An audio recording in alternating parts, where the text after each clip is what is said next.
In this video, I'll show you how you can install Where Winds Meet on your Xbox. All you have to do is navigate to the Microsoft Store. So from the home page, simply scroll down and choose Browse the Store and select that. And then select Search. And then simply type in Where Winds Meet.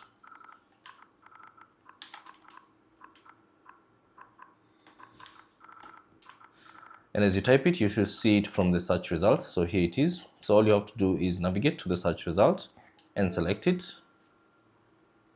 And then if you have Game Pass, you can simply install it directly from here.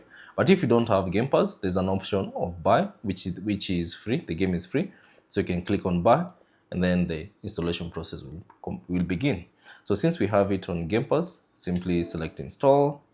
And then you should see this prompt, it is installing, and you can simply select view in queue, and you can see now Where Winds Meet is currently being installed on your Xbox.